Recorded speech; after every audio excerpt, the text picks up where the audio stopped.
இன்னைக்கு நம்ம வீட்டில் இருக்கக்கூடிய உருளைக்கிழங்கும் அரிசியும் வச்சு ரொம்பவே சூப்பரான ஒரு ஸ்நாக்ஸ் எப்படி செய்கிறதுன்னு பார்க்க போகிறோம். இந்த ஸ்நாக்ஸ் நல்லா கிறிஸ்பியாக ரொம்பவே டேஸ்ட்டாக இருக்கும். ஹலோ ஃப்ரெண்ட்ஸ், வெல்கம் டு சமையல் டிலேட். வீடியோக்குள்ளே போகிறதுக்கு முன்னால் நீங்கள் இன்னும் சமையல் டிலேட் சேனலை சப்ஸ்கிரைப் பண்ணலைன்னா மறக்காமல் சப்ஸ்கிரைப் பண்ணுங்கள். ஃபஸ்ட்டு இந்த ஸ்நாக்ஸ் செய்கிறதுக்காக ஒரு கிளாஸ் அளவுக்கு அரிசி எடுத்துக்கோங்க. இந்த மாதிரி சின்ன கிளாஸில் ஒரு கிளாஸ் அரிசி எடுத்துட்டு இதை நல்லா கழுவிடுங்க. 2லேருந்து 3 டைம் நல்லா கழுவி எடுத்துக்கோங்க. இந்த ஸ்நாக்ஸ் பண்ணுறதுக்காக வீட்டில் இருக்கக்கூடிய எந்த சாப்பாட்டு அரிசி வேணாலுமே நீங்கள் பயன்படுத்திக்கோங்க. இப்போ ஒரு கிளாஸ் அரிசியில் ஒரு பாத்திரத்தில் சேர்த்துட்டு நல்லா 3 தடவை தண்ணி ஊற்றி கழுவி எடுத்துக்கோங்க. இது கூடவே 3 மிளகாய் வத்தல் சேர்த்து இந்த அரிசியோட 2 மணி நேரம் நல்லா ஊற வச்சு எடுத்துக்கோங்க. இப்படி ஊற வச்சு எடுக்கும்போது தான் உங்களுக்கு அரிசி நல்லா அரைப்படும். இப்போ ஊற வச்ச அரிசியை தண்ணியை நல்லா வடிச்சிட்டு ஒரு மிக்சி ஜாரில் சேர்த்து நல்லா மாவை அரைச்சி எடுத்துக்கோங்க. அரைக்கும் போது கொஞ்சம் கொஞ்சமாக நீங்கள் தண்ணி சேர்த்து அரைச்சிக்கோங்க. இந்த ஸ்நாக்ஸ் பண்ணும்போது கண்டிப்பாக நீங்கள் அரிசியோட மிளகாய் வத்தலை ஊற வச்சு அரைங்க. இப்படி அரைக்கும் போது இந்த ஸ்நாக்ஸோட டேஸ்ட்டு ரொம்பவே சூப்பராக இருக்கும். இப்போ இந்த அரிசியை அரைச்சி எடுத்துக்கோங்க. இப்போ அரைச்சிட்டு வந்த அரிசி மாவை நான் எடுத்து காட்டுறேன் பாருங்கள். மாவு எந்த அளவுக்கு கெட்டியாக இருக்குன்னு. இந்த அரிசி மாவை அரைக்கும் போது நல்லா நைஸாகவே அரைச்சி எடுத்துக்கோங்க. குருணையாக எதுவும் இல்லாத அளவுக்கு பார்த்துக்கோங்க.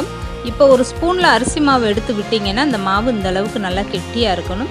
இப்போ அரைச்சிட்டு வந்த மாவை வேறு ஒரு பவுலில் மாற்றி எடுத்துக்கோங்க. இப்போ அரைச்சி எடுத்து வச்சுருக்க அரிசி மாவை ஒரு ஓரமாக எடுத்து வச்சுருங்க. இதுக்கப்புறம் அதே மிக்சி ஜாரில் 2 உருளைக்கிழங்கு, அவிச்ச உருளைக்கிழங்கு தோல் நீக்கி இந்த மாதிரி கட் பண்ணிவிட்டு சேர்த்துக்கோங்க. மீடியம் சைஸ் உருளைக்கிழங்கா 2 உருளைக்கிழங்கு சேர்த்துக்கோங்க. தண்ணி எதுவுமே சேர்க்காம இந்த உருளைக்கிழங்கை நல்லா அரைச்சி எடுத்துக்கோங்க.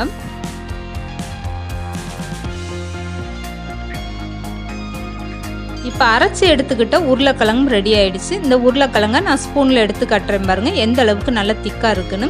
இந்த அளவுக்கு நீங்கள் உருளைக்கிழங்கை அரைச்சி எடுத்துக்கோங்க. அவிச்சு எடுத்ததுனால நீங்கள் தண்ணி எதுவுமே சேர்க்காம இந்த அளவுக்கு நல்லா கெட்டியாகவே அரைச்சி எடுத்துக்கோங்க. இப்போ அரைச்ச உருளைக்கிழங்கு இந்த அரிசி மாவோடு சேர்த்துருங்க. இந்த ஸ்நாக்ஸுக்கு அளவுன்னு பார்த்தீங்கன்னா ஒரு கிளாஸ் அளவுக்கு அரிசி எடுத்துக்கிட்டால் மீடியம் சைஸில் 2 உருளைக்கிழங்கு சேர்த்துக்கோங்க. இப்போ அரிசி மாவோட உருளைக்கிழங்கும் சேர்த்தாச்சு. இது கூடவே கொஞ்சமாக கட் பண்ணினா கருவேப்பிலை சேர்த்துக்கோங்க. 1 ஸ்பூன் அளவுக்கு இஞ்சி கட் பண்ணிவிட்டு சேர்த்துக்கோங்க. 1 ஸ்பூன் அளவுக்கு பச்சை மிளகாய் கட் பண்ணிவிட்டு சேர்த்துக்கோங்க. இந்த ஸ்நாக்ஸுக்கு 1/4 ஸ்பூன் அளவுக்கு உப்பு, 1 ஸ்பூன் அளவுக்கு ஜீரகம் சேர்த்துக்கோங்க. இது எல்லாமே சேர்த்து 1 ஸ்பூன் வச்சு இந்த மாதிரி நல்லா கலந்து கொடுத்துருங்க. இந்த மாவில் நீங்கள் தண்ணி எதுவுமே சேர்க்க வேண்டாம்.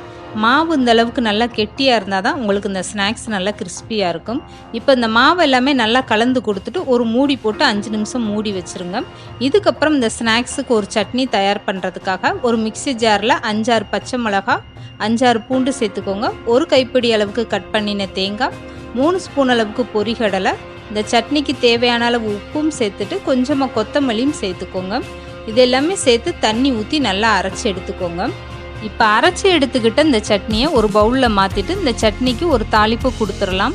இதுக்காக ஒரு தாளிப்பு கரண்டியில் 1 ஸ்பூன் அளவுக்கு எண்ணெய் சேர்த்துக்கோங்க. இந்த எண்ணெய் நல்லா சூடானதுக்கப்புறம் 1 ஸ்பூன் அளவுக்கு கடுகு உளுந்து சேர்த்துக்கோங்க.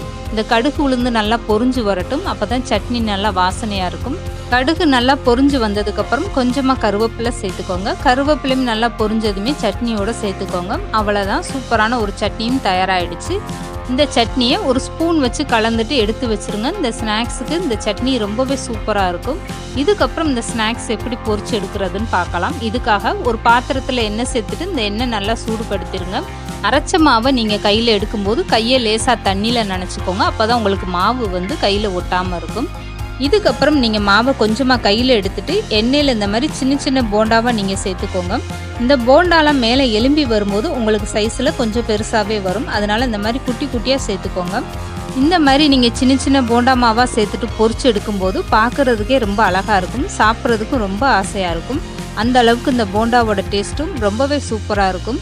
எண்ணெயில் நீங்கள் போண்டா மாவை சேர்த்ததுமே ஸ்டவ்வை மீடியமாக வச்சுட்டே பொரிச்சு எடுத்துக்கோங்க. 2 பக்கம் நல்லா செவந்து வந்ததும் எண்ணெயை வடிச்சிட்டு எடுத்துருங்க.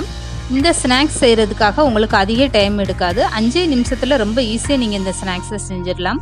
பார்க்கும்போதே சின்ன சின்ன போண்டாவாக எவ்வளோ ஒரு அழகாக இருக்குது பாருங்கள். இந்த ஸ்நாக்ஸ் சாப்பிட்றதுக்கு நல்ல கிறிஸ்பியாக ரொம்பவே டேஸ்ட்டாக இருக்கும். இந்த தேங்காய் சட்னியோடு சாப்பிடல அவ்வளோ ஒரு அட்டகாசமான சுவையாக இருக்கும். கண்டிப்பாக நீங்களும் ட்ரை பண்ணி பாருங்கள் இந்த மாதிரி ஒரு ஸ்நாக்ஸை. வீட்டில் இருக்கக்கூடிய அரிசியும் உருளைக்கிழங்கும் இருந்தால் போதும். ரொம்பவே சுவையான அந்த ஸ்நாக்ஸை நீங்களும் செய்யலாம்.